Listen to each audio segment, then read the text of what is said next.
Bienvenidos al estudio del segundo libro de Samuel. Hoy analizaremos el capítulo 5, versículo a versículo. Ha llegado el gran día, el día en que David es coronado rey. El bosquejo de hoy es, primera parte, David establece su reino, versículos 1 al 16. Segunda parte, David derrota a los filisteos, versículos 17 al 25. Vamos a orar. Señor, te damos gracias porque eres bueno, porque nos permites abrir tu palabra para aprender y ver el plan que tienes para cada uno de nosotros. Te pedimos que abras nuestros ojos, nuestro entendimiento, para recibir este mensaje. En el nombre de Cristo Jesús. Amén. Versículos 1 y 2. Vinieron todas las tribus de Israel a David en Hebrón y hablaron diciendo: Henos aquí, hueso tuyo y carne tuya somos. Y aún antes de ahora, cuando Saúl reinaba sobre nosotros, eras tú quien sacabas a Israel a la guerra y lo volvías a traer. Además, Jehová te ha dicho: tú apacentarás a mi pueblo Israel y tú serás príncipe sobre Israel. David no conquistó a las tribus de Israel y tampoco las obligó a someterse a su poder. La muerte de Isboset había significado un colapso en el gobierno del norte, y la amenaza filistea estaba siempre ahí, a la expectativa de lo que pasaba en Israel. Ante tal amenaza, los ancianos estaban ansiosos por tener un gobierno fuerte y eficaz, y teóricamente pudieron haber escogido a otra persona, a alguien entre las 11 tribus. Sin embargo, optaron por David por 3 razones, y son las que vemos en estos primeros 2 versículos que acabamos de leer. Número 1, recibieron a David como israelita, y esto es algo muy importante, porque David había vivido 1 año y 4 meses como filisteo entre los filisteos, reconocía a los príncipes de los filisteos, y de hecho tenía una ciudad, Siclag, que ya estudiamos en 1 Samuel. Los ancianos de Israel dejaron esto de lado y recibieron a David con los brazos abiertos. Segundo punto, recibieron el liderazgo de David porque David era quien los sacaba a las batallas. Aun cuando estaban con Saúl, reconocían que David era un líder. Y es por eso que le dicen: aun cuando estaba Saúl, tú nos sacabas y nos llevabas a la batalla, a la guerra, y nos volvías a traer. Y punto número 3, los ancianos reciben el liderazgo de David porque era evidente que Dios lo había llamado. Y esto es algo que todo el mundo sabía. Ya era muy evidente que Dios había puesto a David como rey sobre Israel. Y bien, se hizo una gran celebración. Los levitas se congregaron, los súbditos de Saúl también se congregaron en Hebrón. Todas las tribus se reunieron para la coronación de David. 1 Crónicas 12, 38 al 40. Todos estos hombres de guerra dispuestos para guerrear vinieron con corazón perfecto a Hebrón para poner a David por rey sobre todo Israel. Asimismo, todos los demás de Israel estaban de un mismo ánimo para poner a David por rey. Y estuvieron ahí con David 3 días comiendo y bebiendo porque sus hermanos habían preparado para ellos. También los que les eran vecinos, hasta Isaacar, Zabulón y Neftalí, trajeron víveres en asnos, camellos, mulos y bueyes, provisión de harina, tortas de higos, pasas, vino, aceite y bueyes y ovejas en abundancia, porque en Israel había alegría. Bien, podemos ver esta celebración, esta comida, esta bebida que hubo para celebrar el inicio del reinado, pero ya con todas las tribus, porque antes solo gobernaba sobre Judá. Versículos 3 al 5 de 2 Samuel, capítulo 5. Vinieron pues todos los ancianos de Israel al rey en Hebrón, y el rey David hizo pacto con ellos en Hebrón delante de Jehová, y ungieron a David por rey sobre Israel. Era David de 30 años cuando comenzó a reinar, y reinó 40 años. En Hebrón reinó sobre Judá 7 años y 6 meses, y en Jerusalén reinó 33 años sobre todo Israel y Judá. David había sido ungido primeramente por Samuel en su casa, en medio de sus hermanos, en medio de su familia. Esto lo vemos en 1 Samuel 16:13. En 2 Samuel capítulo 2 versículo 4, David fue ungido para ser el rey sobre Judá. Y esta es la tercera ocasión que David es ungido. Es ungido como rey, pero ahora de todo Israel, es decir, Israel y Judá. Y este es un buen punto de medición para la vida de David. ¿Por qué? Porque Samuel lo ungió a los 15 años aproximadamente, y no tomó el reino hasta que cumplió 30 años, ¿no? Dice el texto que acabamos de leer que David cumplió 30 años cuando fue coronado rey de Israel y de Judá. Por lo que vemos que 15 años estuvo preparando Dios a David, primero en las colinas de Belén como pastor de ovejas, después en el palacio de Saúl y finalmente en el exilio, en el desierto. Estos 15 años no se comparan ahora con sus 40 años de reinado. Y es que Dios usa una gran preparación cuando se trata de una tarea muy grande. Otro caso que tenemos es Moisés. Moisés tuvo más de 40 años de preparación, primero en Egipto y después en el desierto de Madián. David fue ungido como rey de Israel. Ahora necesita una capital. Versículos 6 al 9. Entonces marchó el rey con sus hombres a Jerusalén contra los jebuseos que moraban en aquella tierra, los cuales hablaron a David diciendo: Tú no entrarás acá, pues aún los ciegos y los cojos te echarán. Queriendo decir, David no puede entrar acá. Pero David tomó la fortaleza de Sión, la cual es la ciudad de David, y dijo David aquel día: Todo el que hiera a los jebuseos suba por el canal y hiera a los cojos y ciegos aborrecidos del alma de David. Por eso se dijo: Ciego ni cojo no entrará en la casa. David moró en la fortaleza y le puso por nombre la ciudad de David, y edificó alrededor desde Milo hacia adentro. Bien, Abner e Isboset pusieron la capital en Mahanaim, del otro lado del Jordán. David estableció su capital en Hebrón, al sur. Entonces, Hebrón estaba muy al sur como para ser aceptada por las tribus del norte. Y una capital muy al norte habría sido rechazada por la tribu de Judá. Pero sin embargo, David debía tomar una decisión. ¿Cuál de las dos ciudades sería la nueva capital del nuevo reino, de este reino unificado? Y David decidió establecer una nueva capital en un territorio neutral. Se han encontrado evidencias de que Jerusalén había sido habitada 2500 años antes que David llegara a esta ciudad. Hay textos que hablan de una ciudad llamada Urushalim, que significa ciudad de paz, y Bet Shalem, casa de paz, las cuales pueden ser referencia a Jerusalén. La palabra Shalem se ha traducido como paz porque es muy parecido etimológicamente hablando a Shalom, que significa paz.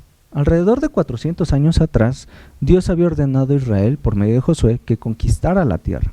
Cuando Josué murió, las tribus comenzaron a expandir su territorio. Jueces 1, versículo 8 dice: Combatieron los hijos de Judá a Jerusalén y la tomaron, y pasaron sus habitantes a filo de espada y pusieron fuego a la ciudad. Ahora leamos Jueces 1:21. Mas el jebuseo que habitaba en Jerusalén no lo arrojaron los hijos de Benjamín, y el jebuseo habitó con los hijos de Benjamín en Jerusalén hasta hoy. Entonces vimos que el pueblo subió a conquistar Jerusalén, pero no mataron a los jebuseos, y los jebuseos habitaron en medio de ellos. Pero ya para los tiempos de David, los jebuseos han tomado un control total y absoluto sobre esta ciudad. La ciudad se encontraba a 722 metros sobre el nivel del mar.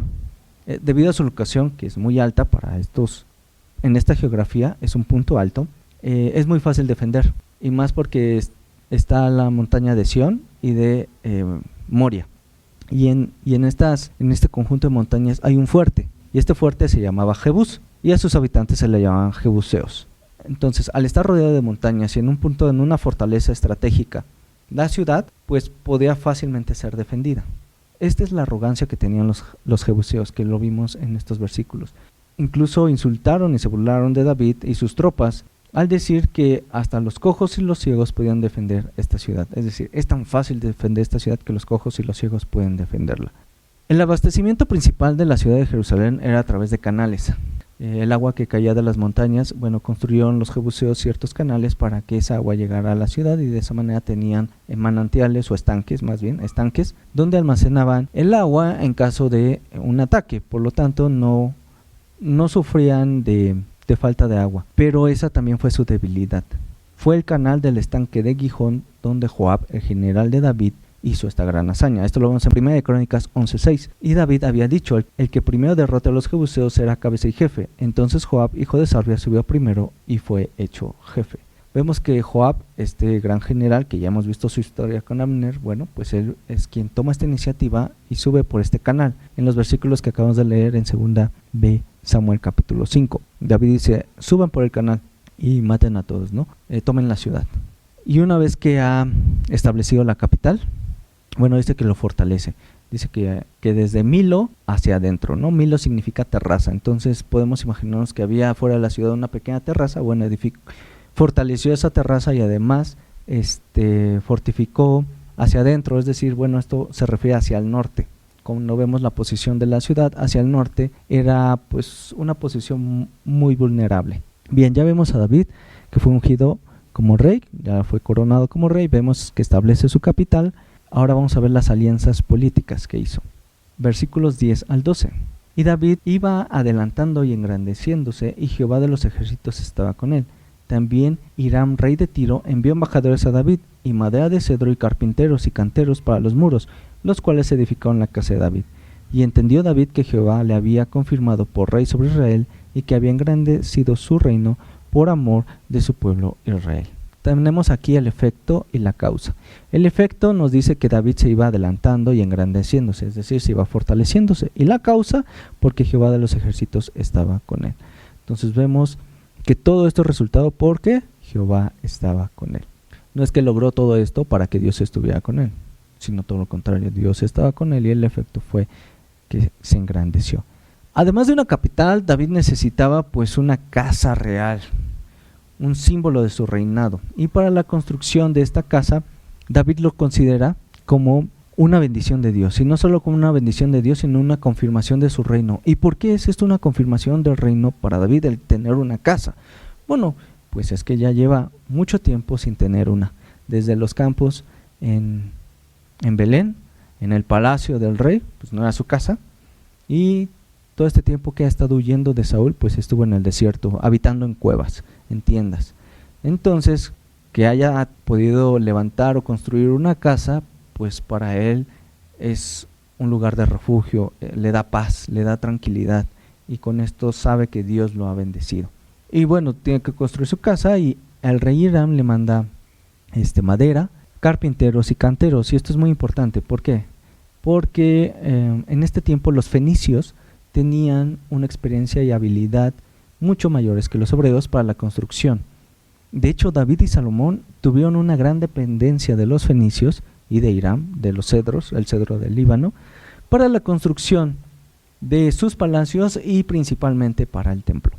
David comprendió que Dios lo había enaltecido, y también dice por amor de su pueblo Israel. Y es que Dios no se había olvidado de su pueblo. Dios tenía en mente siempre a su pueblo. ¿Y recuerdan cuál había sido la oración de su pueblo? La petición de su pueblo. En 1 Samuel 8 vimos que el pueblo pidió un rey.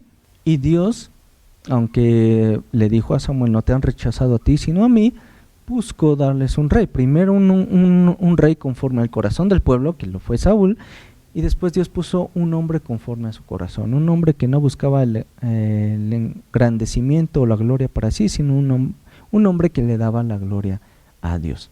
Y esta alianza con Hiram, rey de Tiro, de los fenicios, es algo muy común que incluso en nuestro tiempo vemos, ¿no? Cuando un presidente es electo o gana las elecciones, pues otros presidentes de otros países le mandan felicitaciones, le mandan el reconocimiento. Pues de esta misma manera el escritor bíblico nos menciona pues el fortalecimiento de David, y no solo por un reconocimiento de un rey tan importante como el rey de Tiro, sino también con pequeñas alianzas con otros pueblos, que ya hemos visto que cada vez que David hace una alianza con un pueblo, se lleva a cabo un casamiento. Y es que aunque David ya tenía 6 esposas, que lo vimos, bueno, pues ahora vas a tener más y más esposas, y es lo que vamos a ver, versículos 13 al 16. Tomó David más concubinas y mujeres de Jerusalén, después de que vino de Hebrón, y le nacieron más hijos e hijas. Estos son los nombres de los que le nacieron en Jerusalén: Samua, Sobab, Natán, Salomón, Ibar, Elisúa, Nefeg, Jafia, Elisama, Eliada y Elifelet.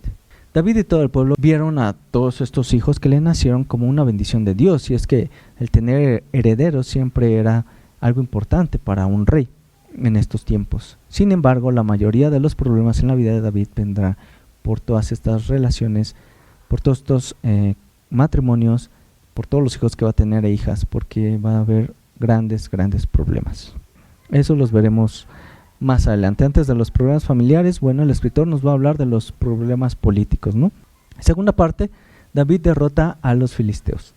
Los filisteos habían permitido que David fuera elegido rey de Judá, no había ningún problema. Un Israel dividido les daba pues a ellos más poder, pero cuando vieron que David tomó una fortaleza como la de Jebús, que es Jerusalén, bueno, pues ahí sí tuvieron miedo, ¿no? Porque vieron que David se había fortalecido. Entonces se convirtieron en un dolor de cabeza. Los filisteos descendieron, juntaron a sus ejércitos y descendieron para enfrentarse al rey David. Entonces vamos a ver la primera batalla. Primera batalla contra los filisteos, versículos 17 al 21. Oyendo los filisteos que David había sido ungido por rey de Israel, subieron todos los filisteos para buscar a David, y cuando David lo oyó, descendió a la fortaleza. Y vinieron los filisteos y se extendieron por el valle de Refaim. Entonces consultó David a Jehová diciendo: ¿Iré contra los filisteos? ¿Los entregarás en mi mano? Jehová respondió a David: Ve, porque ciertamente entregaré a los filisteos en tu mano. Y vino David a Baal Perasim, y allí los venció. Y dijo: quebrantó Jehová a mis enemigos delante de mí como corriente impetuosa. Por eso llamó el nombre de aquel lugar Baal-Perasín. Y dejaron ahí sus ídolos, y David y sus hombres los quemaron. Esta adquisición de la fortaleza de Jebús y la alianza con Hiram, ya que Hiram lo reconoció como un verdadero rey a David, bueno, pues incrementó esta hostilidad contra los filisteos y nuevamente invadieron el país. Ya lo hemos visto con Goliat precisamente cuando David tenía pues 15, 16 años. También lo vimos que Saúl salía a pelear contra los filisteos y bueno, en la última batalla que tuvo Saúl, pues ahí murió. Enseguida la siguiente batalla ahora es con David. Y aquí lo vemos. Y tomaron posiciones el ejército filisteo en el valle de Refaim, que es a poca distancia de la ciudad de Jerusalén. Y entonces por eso se nos dice que David estaba en su casa, pues la casa que había construido en Jerusalén, y bajó a la fortaleza. ¿Qué fortaleza? La de Jebús, ¿no? La que defendía la ciudad de Jerusalén. Descendió a la fortaleza y ahí en esa fortaleza consulta a Dios. Esto es algo importante, porque lo hace 2 veces. O sea, consulta a Dios 2 veces. Iré, los venceré, y Dios dice: ve, porque los he entregado en tu mano. Y entonces David baja al valle de Refaim y los vence. De hecho, le llama el lugar Baal-Perasín, que significa el Señor de las brechas. ¿Y por qué el Señor de las brechas? Bueno, porque con la ayuda de Dios, las fuerzas de Israel irrumpieron en medio de la resistencia filistea, como las aguas atraviesan una represa. Entonces, con esa fuerza, David abrió una brecha entre las filas enemigas y los arrolló a todos. De esta manera rompió la defensa del enemigo y es por eso que los derrotaron, ¿no? Y los filisteos, que habían llevado sus ídolos a la batalla para tener la victoria, pues al final se murieron y muy pocos sobrevivieron. ¿Y qué hizo David con esos ídolos? Pues los quemó. Y no contentos con esto, pues los filisteos van a volver a atacar. Segunda batalla contra los filisteos. Versículos 22 al 25. Y los filisteos volvieron a venir y se extendieron en el valle de Refaim. Y consultando David a Jehová, él le respondió: no subas, sino rodéalos, y vendrás a ellos enfrente de las balsameras. Y cuando oigas ruido como de marcha por las copas de las balsameras, entonces te moverás, porque Jehová saldrá delante de ti a herir el campamento de los filisteos. Y David lo hizo así, como Jehová se lo había mandado, e hirió a los filisteos desde Geba hasta llegar a Geser. La derrota tan solo incitó a los filisteos, ¿no? Y se volvieron a reunir ahora con una mayor fuerza. Vinieron otra vez contra David y se volvieron a reunir en el valle de Refaim. Después de este primer enfrentamiento, David fue sumamente sabio, y esto es algo que hay que reconocer en David. Fue sumamente sabio para volver a consultar a Dios, porque era muy fácil. O sea, el enemigo vino al mismo lugar, me imagino que por el mismo año, en la misma temporada de guerra, vinieron y David pudo haber dicho: pues yo ya sé cómo derrotar a este enemigo, ya lo he enfrentado antes, pues ya sé, tengo que romper a las filas enemigas como aquella ocasión, haciendo una brecha, y los voy a derrotar fácilmente. Sin embargo, David muy prudentemente consulta a Dios y Dios le da una respuesta: rodéalos. Le dice: no subas, rodéalos. Y es que muy probablemente los filisteos ya se habían preparado, ¿no? ¿Cómo perdimos la vez pasada? Pues la vez pasada perdimos porque se rompieron la fila, ¿no? La primera línea se rompió y abrió una brecha y nos aniquilaron. Bueno, pues reforcemos la fila. Entonces el Señor le dice: no subas, no los enfrentes, porque seguramente habían reforzado su primera línea. Le dice: rodéalos. Y le da una segunda instrucción: rodéalos y espera. Y qué difícil puede ser a veces esperar. A veces creo que es más difícil esperar que actuar. Dios le dice a David: no te muevas hasta que yo me mueva. Y es que nos han educado a hacer cosas, a pensar rápido, que es mejor hacer algo que no hacer nada. Hagas lo que hagas, inténtalo, aunque te equivoques, pero inténtalo. Siempre nos han educado de esa manera, pero con Dios es diferente. Dios dice: no te muevas hasta que yo me mueva. David es un guerrero. En un momento de la batalla, pues lo que quieres es pelear. Danos la instrucción y la seguiremos, pero la instrucción es espera. Y te imaginas para un soldado, para alguien que está siempre haciendo algo, obedeciendo, que le digas espera, qué difícil. Y qué difícil a veces es para nosotros. Y tal vez te sientas en un momento de que Dios le dices: Dios, ¿qué hago? Y el Señor te dice: espera, espera. Las 2 victorias de David se describen brevemente en estos pasajes, ¿no? David derrotó a sus enemigos. En la segunda parte dice que nos menciona de una ciudad a otra que los persiguió. Esta fue la última vez que el ejército filisteo atacó al pueblo de Israel. En esta segunda batalla, los filisteos nunca más fueron una amenaza. quiero terminar con 1 Crónicas 14:17. Y la fama de David fue divulgada por todas aquellas tierras, y Jehová puso el temor de David sobre todas las naciones. Bueno, ¿qué hemos visto? En este capítulo vimos 3 logros importantes de David. Primero, unificó a la nación. Todos los israelitas lo reconocieron como rey, algo sumamente importante. Lo segundo, tomó a Jerusalén, que era una de las varias ciudades dentro del territorio de Israel, pero que no había sido conquistada. Y en tercer lugar, el tercer logro fue eliminar a los filisteos, esta amenaza que siempre estaba ahí. Los derrotó por completo y nunca más fueron amenaza para el pueblo. ¿Cuál es la aplicación espiritual? Aquí veo 3 aplicaciones espirituales puntuales. Que Cristo vino para darnos unidad, así como las 12 tribus reconocieron a David como rey. Un día todas las naciones, tribus, pueblos, lenguas, todo el mundo reconocerá a Jesús como el único rey. Pero no solo como el único rey, sino que aún en este tiempo Cristo vino a darnos unidad. Todos los que no pertenecían al pueblo de Israel, pues éramos extranjeros, ¿no? No pertenecíamos a ese pueblo, no teníamos esos pactos, no teníamos esas promesas, nos encontrábamos sin esperanza, sin Dios en el mundo. Pero ahora en Cristo Jesús, por medio de la cruz, ya no somos extranjeros, ya no somos advenedizos, sino conciudadanos y miembros de la familia de Dios. De ambos pueblos hizo uno, de gentiles y judíos hizo uno. Él es nuestra paz, Él es nuestro Shalem. Necesitamos estar atentos a la voz de Dios. ¿Por qué? Porque la iglesia primitiva empezó así. Lucas 24:49, Jesús les dijo: he aquí yo enviaré la promesa de mi Padre sobre vosotros, pero quedaos vosotros en la ciudad de Jerusalén hasta que seáis investidos de poder desde lo alto. Y ahí estuvieron esperando la iglesia. ¿Esperando qué? ¿Recuerdas? ¿Qué David estaba esperando? El sonido de las balsameras. ¿Y cómo puede un árbol crear sonido? Pues a través de un viento.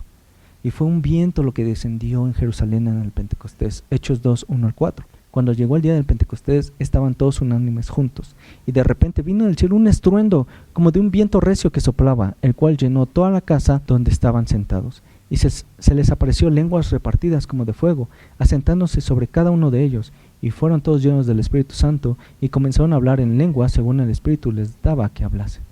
Los discípulos se quedaron en Jerusalén, esperando. No salieron a actuar, no salieron a predicar, estaban esperando. Y nosotros debemos estar atentos, pero para eso debemos nacer de nuevo. Segunda aplicación, Cristo y la Nueva Jerusalén. Así como David encontró reposo después de estar errante, como ser un errante en el desierto, nosotros también somos peregrinos aquí en este mundo, y algún día llegaremos a nuestro hogar. Y Juan lo vio. Apocalipsis 21:1-4 dice: vi un cielo nuevo y una tierra nueva, porque el primer cielo y la tierra nueva pasaron, y el mar ya no existía más. Y yo, Juan, vi la santa ciudad, la nueva Jerusalén, descender del cielo de Dios, dispuesta como una esposa ataviada para su marido. Y oí una gran voz del cielo que decía: he aquí el tabernáculo de Dios con los hombres, Él morará con ellos, y ellos serán su pueblo, y Dios mismo estará con ellos como su Dios. Enjugará a Dios toda lágrima de los ojos de ellos. Ya no habrá muerte, ni habrá más llanto, ni clamor, ni dolor, porque las primeras cosas pasaron. ¿Te acuerdas que David dijo: ya no habrá ni cojos ni ciegos en la ciudad de David? Pues en la Nueva Jerusalén tampoco habrá cojos, tampoco habrá ciegos. Ya no habrá más muerte, no habrá más llanto, ni clamor, ni dolor.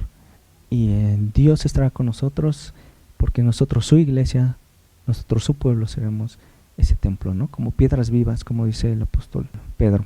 Así que no perdamos la esperanza. Juan 14:1-3, no se turbe vuestro corazón, creéis en Dios, creed también en mí. En la casa de mi Padre muchas moradas hay. Si así no fuera, yo os lo hubiera dicho.